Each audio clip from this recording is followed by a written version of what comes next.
हर हर महादेव। नमस्कार भक्तों, आपका हिंदी कहानी चैनल पर स्वागत है। आज हम इस वीडियो में हरतालिका तीज व्रत कथा करेंगे। एक बार भगवान शिव ने पार्वती जी को उनके पूर्व जन्म का स्मरण कराने के उद्देश्य से हरतालिका तीज व्रत के महत्व की कथा कही। श्री भोले शंकर बोले, हे घोरी, पर्वतराज हिमालय पर स्थित गंगा के तट पर तुमने अपनी बाल्यावस्था में 12 वर्षों तक अधोमुखी होकर घोर तप किया था।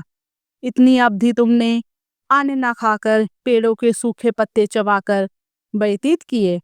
माँ की विकराल शीतलता से तुमने निरंतर जल में प्रवेश करके तप किया। बैसाख की जला देने वाली गर्मी में तुमने पंचाग्नि से शरीर को तपाया। श्रावण की मुसलधार वर्षा में खुले आसमान के नीचे बिना अन्न जल ग्रहण किए समय व्यतीत किया। तुम्हारे पिता तुम्हारी कष्ट साध्य तपस्या को देखकर बड़े दुखी होते थे।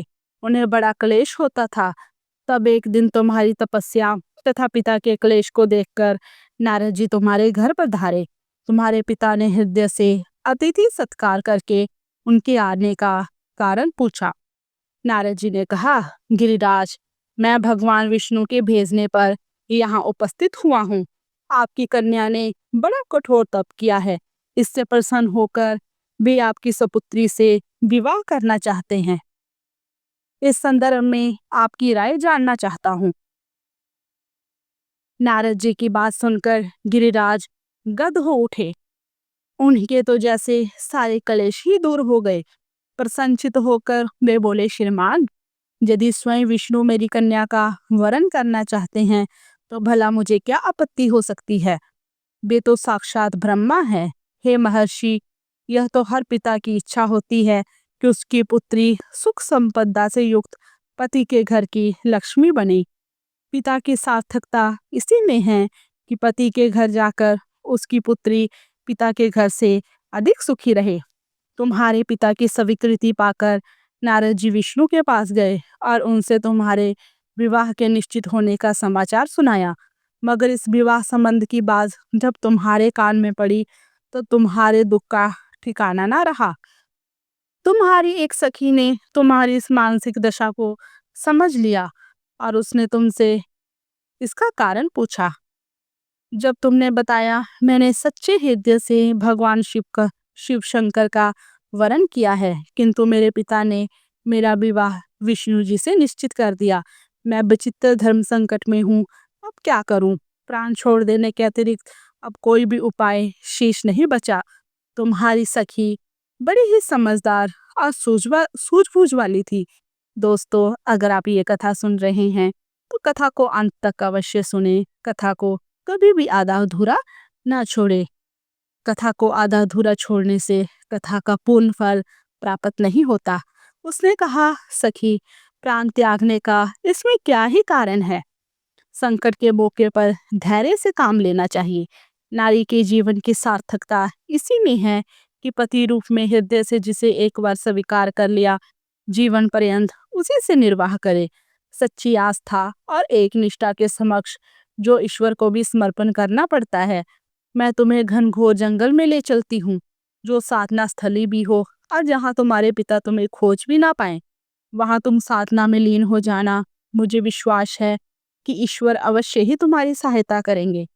तुमने ऐसा ही किया। तुम्हारे पिता तुम्हें घर पर ना पाकर बड़े दुखी तथा चिंतित हुए।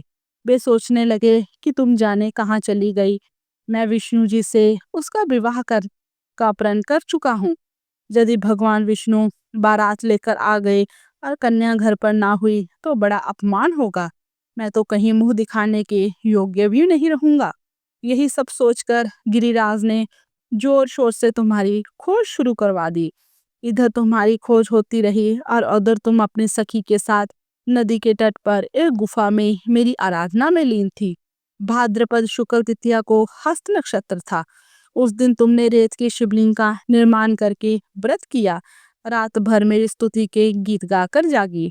तुम्हारी इस कष्ट साध्य तपस्या के प्रभाव से मेरा आसन डोलने लगा। मेरी समाधि टूट गई। मैं तुरंत तुम्हारे समक्ष जा पहुंचा और तुम्हारी तपस्या से प्रसन्न होकर तुमसे वर मांगने के लिए कहा। तब अपनी तपस्या के फलस्वरूप मुझे अपने समक्ष पाकर तुमने कहा, मैं हृदय से आपको पति के रूप में वरण कर चुकी हूँ। यदि आप सचमुच मेरी तपस्या से प्रसन्न होकर आप यहाँ पर धारे हैं, तो मुझे अपनी अर्धांगिनी के रूप में स्वीकार कर लीजिए। तब मैं तथास्तु कहकर कैलाश पर्वत पर लौट आया। प्रातः होते ही तुमने पूजा की समस्त सामग्री को नदी में प्रवाहित करके अपनी सहेली सहित व्रत का पारण किया। उसी समय अपने मित्र बंधु व दरबारियों सहित गिरिराज तुम्हें खोजते खोजते वहां पहुंचे और तुम्हारी इस कष्ट साध्य तपस्या का कारण तथा उद्देश्य पूछा। उस समय तुम्हारी दशा को देखकर गिरिराज अत्यंत दुखी हुए और पीड़ा के कारण उनकी आंखों में आंसू उमड़ आए थे। तुमने उनके आंसू पोंछते हुए विनम्र स्वर में कहा, पिताजी, मैंने आपके जीवन का अधिकांश समय कठोर तपस्या में बिताया है। मेरी इस तपस्या का उद्देश्य केवल यही था कि मैं महादेव को पति के रूप में पाना चाहती थी। आज मैं अपनी तपस्या की कसौटी पर खरी उतर चुकी हूँ। आप क्योंकि विष्णु जी से मेरा विवाह करने का निर्णय ले चुके थे, इसलिए मैं अपने आराध्य की खोज में घर छोड़कर चली आई। तब मैं आपके साथ इसी शर्त पर घर जाऊंगी कि आप मेरा विवाह विष्णु जी से ना करके महादेव जी से करेंगे। गिरिराज मान गए और तुम्हें घर ले गए। कुछ समय पश्चात शास्त्रों से विधि विधान पूर्वक उन्होंने हम दोनों को विवाह सूत्र में बांध दिया। हे पार्वती, भाद्रपद की शुक्ल तृतीया को तुमने मेरी आराधना करके जो व्रत किया था, उसी के फलस्वरूप मेरा तुमसे विवाह हो सका। इसका महत्व यह है कि मैं इस व्रत को करने वाली कुंवारियों को मनोवांछित फल देता हूँ। इसलिए सौभाग्य की इच्छा करने वाली प्रत्येक युवती को यह व्रत पूरी एक निष्ठा और आस्था से करना चाहिए। दोस्तों, ये रही हरतालिका तीज की व्रत कथा।